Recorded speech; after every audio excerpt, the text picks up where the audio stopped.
سلام دوستان عزیز، خوش آمده به برنامه دیگری نوبتی ما. خدا کنه در هر گوشه دنیا باشید. پیش از همه صحت و سلامت و دور از شوی روزگار.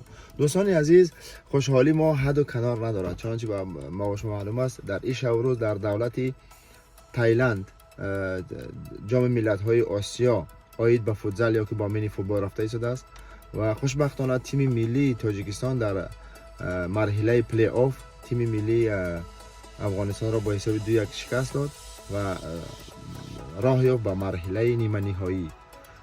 خدا کنه که یک قدم میگه است که به فینال برایند. دیگه خدا کنه که در دفعه ما بچه‌ها یک سورپرایز کنن. و خوشبختی دیگری ما در چی است که اولین بار تیم فوتزال تاجیکستان راه خط گرفت و جام جهان آید به فوتزال بین دسته های ملی که در انقترش سال 2024 در دولت همسایه کشور ازبکستان برگزار می‌گردد و خدا کنه که در اونجا هم ما را همه خیلی سورپرایز کنند.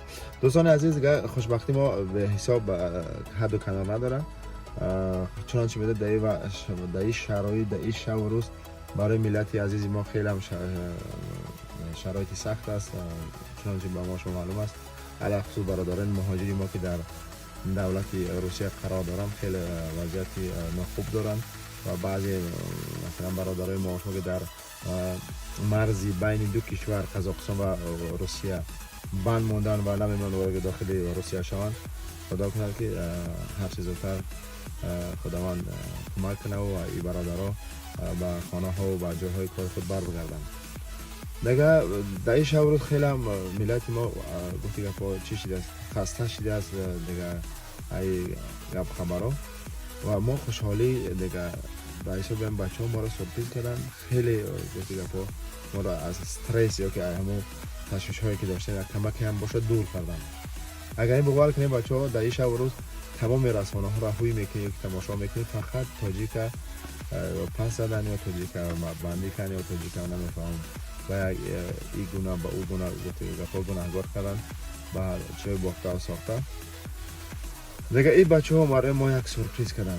سلامت باشن، زنده باشن، در هر جایی که باشن بچه ها و ما همیشه طرفدار شما هستیم در هر جایی که دنیا که هستیم.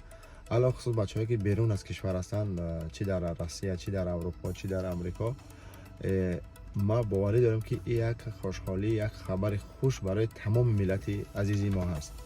و دوستان عزیز، دیگه پرحرفی نمیکنم، گفتی برادران ایران دیگه تاریخ 26 اپریل در شهر بانکوک تایلند نیمه نهایی برگزار می‌گردد. ما با تیم ملی تایلند باید بازی کنیم و تیم ایران با تیم ملی ازبکستان و ببینیم که چی از این کار چی میشه و به هر صورت در هر حالت ما طرفداری بچهای تیم ملی هستیم.